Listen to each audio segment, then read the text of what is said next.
अस्सलाम वालेकुम नाज़रीन, आप देख रहे हैं AJ हेल्थ TV और मैं हूं डॉक्टर अकील जावेद। पठान भाइयों को डेरा मौलाना सलीम शेख, उर्दू भाइयों को खुश आमदीद, पंजाबी भाइयों को जी आयानो और मेरे इंग्लिश व्यूअर्स को वेलकम टू द शो। आज बात करेंगे जी उज़्व तनासुल का टेढ़ा होना, ये क्या होता है, इस पर बात करेंगे। असल में तनासुल के अंदर सख्ती या रेशेदार टिश्यूज़ जिसको फाइब्रस प्लैक्स कहते हैं वो बन जाते हैं, जिसकी वजह से ये जो पीनस है या इज़्व तनासुल है ये टेढ़ा हो जाता है। इज़्व तनासुल के टेढ़ेपन की वजूहात में बार बार चोट लगना, हाई ब्लड प्रेशर जैसी और दौरान खून कमी की और शुगर जैसी बीमारियां या जेनेटिक्स रुझानात शामिल हैं या अवामिल शामिल हैं।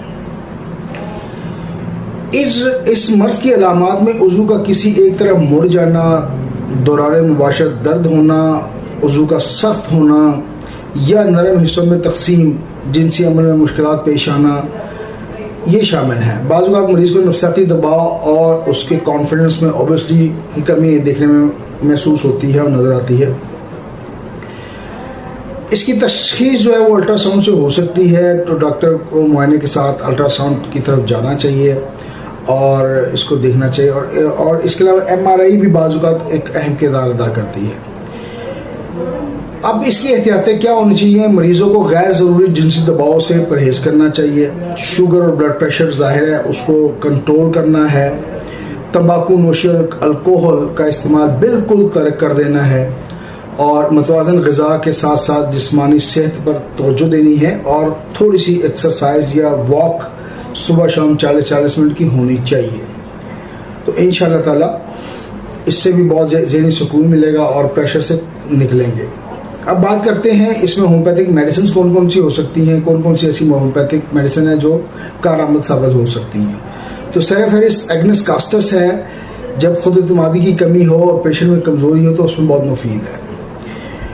कलकेरिया फ्लोर अंदरूनी सख्तियों और रेशेदार टिश्यू के खात्मे में मददगार साबित कर सकती है और जो टेढ़ापन है इसको ठीक कर सकती है।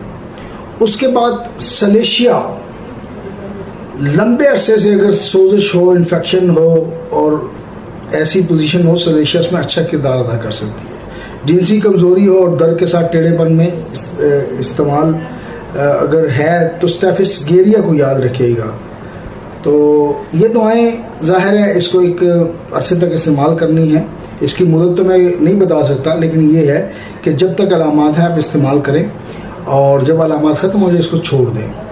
तो ये वैसे अगर मैं महीनों